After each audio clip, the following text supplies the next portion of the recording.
Baik, Assalamualaikum warahmatullahi wabarakatuh. Anda bersama saya, Janah Jalidar, dalam program 7 Soalan KPT, dan bersama-sama kita di studio pada hari ini ialah Datuk Muhammad Syahril Abdullah, Pengarah Bahagian Kolaborasi Industri dan Masyarakat Jabatan Pendidikan Tinggi. Selamat datang, Datuk, ke studio pada hari ini. Terima kasih, Jana. Sihat, Datuk? Alhamdulillah. Datuk, hari ini kita akan bertanyakan 7 sahaja soalan, dan hari ini kita akan mengupas mengenai tajuk TVET Unity. Mungkin Datuk boleh huraikan sedikit apakah itu program TVET Unity?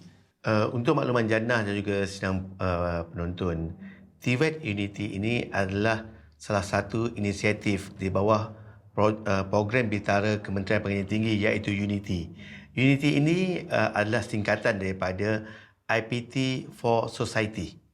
So kita namakan Unity. Manakala TVET Unity ini adalah salah satu daripada cabang utama ataupun segmen utama kepada Unity tadi, iaitu TVET ini adalah Technical Vocational Education and Training, IPT for Society.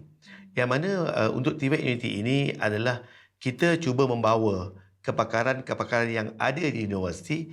Kepakaran ini sama ada di peringkat pelajar dan juga pensyarah dan juga warga kampus, untuk bersama dengan masyarakat yang lebih menumpukan kepada kemahiran-kemahiran yang boleh dikongsikan dengan masyarakat.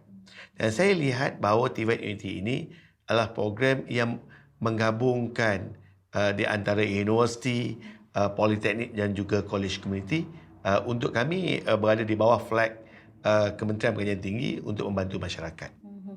Baik, Datuk, apa pula kaedah-kaedah pelaksanaan program TVET Unity ini? Kalau kita lihat, Jannah, dari segi kaedahnya adalah untuk program TVET Unity ini, universiti akan turun ke kawasan-kawasan yang telah ditentukan oleh pihak jawatankuasa. Apabila kita sampai ke kawasan tersebut, pihak teknikal akan mula mengadakan perbincangan dengan pemimpin setempat. Apa keperluan dan apa harapan pemimpin setempat kepada kumpulan yang kita bawa. Saya bagi contoh sebegini. Kalau katakanlah segmen itu adalah untuk membantu golongan berkeperluan, pihak teknikal akan pergi ke rumah golongan berkeperluan tersebut untuk melihat apa aspek-aspek teknikal yang boleh kita bantu. Salah satu aktiviti yang popular yang kita bantu adalah kita datang untuk membuat pemeriksaan pendawaian illiterate. Ini adalah perkara yang kita lihat penting kerana dia melibatkan keselamatan nyawa.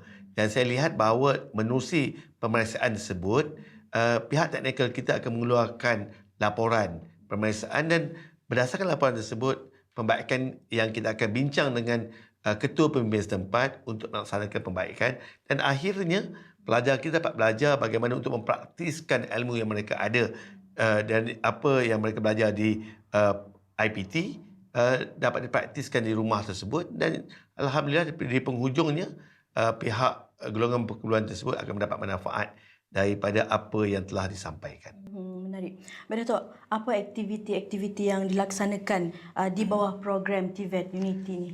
Di bawah TVET Unity ini kita ada 8 program. Yang pertama adalah program Knowledge Transfer Program. Bermaksud program-program pendek yang kita buat bersama masyarakat. Saya bagi contohnya adalah kursus urutan, kursus gubahan, dan juga kursus memasak. Ini aktiviti-aktiviti yang popular di bawah KTP, Knowledge Transfer Program. Yang kedua adalah kita memberi fokus kepada rumah-rumah golongan berkeperluan.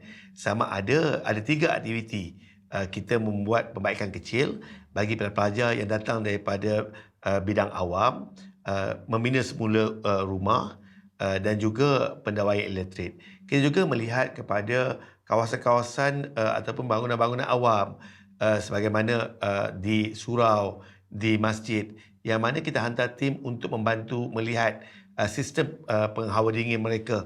Kerana kita ada pelajar kita dalam bidang penghawa dingin dan juga sistem pendawaian elektrik mereka.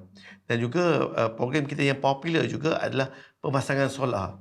Di kawasan-kawasan kampung contohnya, Jannah, memang agak sukar pemasangan lampu-lampu jalan. Dan kawasan-kawasan tersebut kita menggunakan teknologi yang kita ada di universiti dan juga di politeknik dan juga college community untuk kita laksanakan pemasangan solar di kawasan-kawasan tersebut.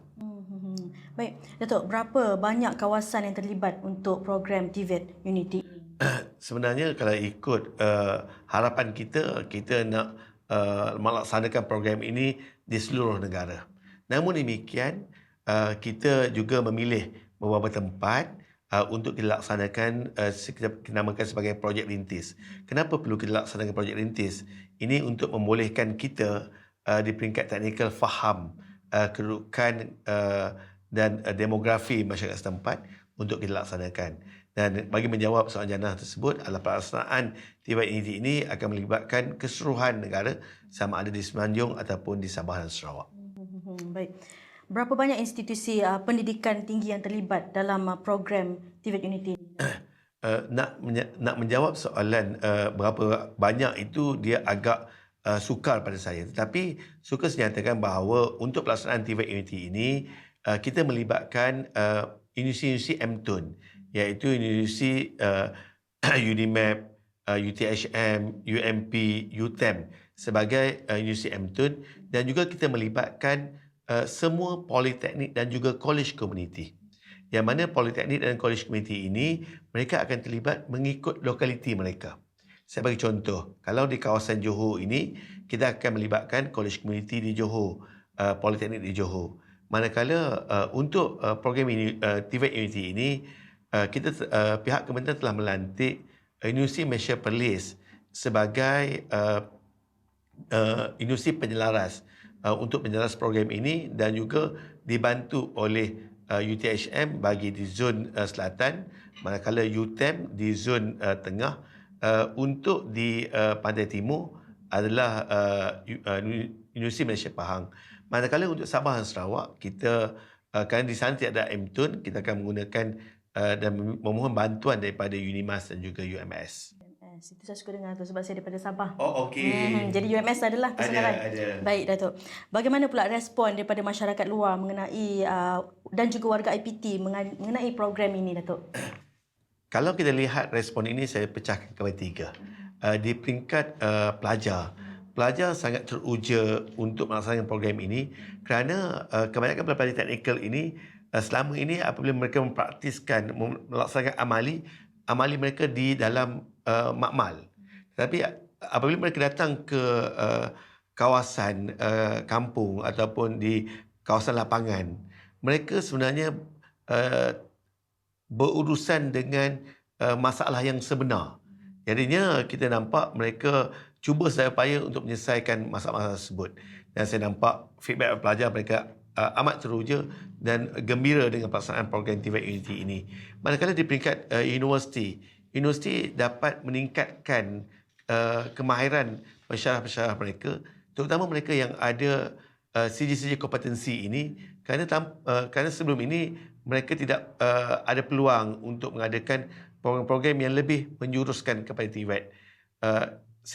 Pihak yang ketiga, iaitu pihak yang menerima manfaat, sudah pasti mereka merasakan beruntung program ini kerana membantu dan mengurangkan beban kewangan yang mereka tanggung. Kerana apabila kita hantar pelajar ke rumah-rumah ini, tiada kos untuk kita bayar kepada professional fee tersebut, hanya kos-kos barang sahaja yang kita belanjakan. Dan saya nampak program ini sangat memberi manfaat kepada masyarakat. Menarik, Datuk. Kita tiba ke soalan yang terakhir, Datuk. Hanya 7 soalan. Jadi yang terakhir ini mungkin boleh Datuk kongsikan, mungkin ada hala tuju atau matlamat TVET Unity ini di masa depan dan juga harapan, Datuk. Kita melihat bahawa program TVET Unity ini saya yakin dan penuh percaya kalau dari segi pelaksanaan kita, kerana ini adalah tahun yang pertama, bagi tahun yang pertama ini di peringkat Jabatan Pendidikan Tinggi, kita melihat bahawa program ini akan memberi banyak manfaat kepada MTUN.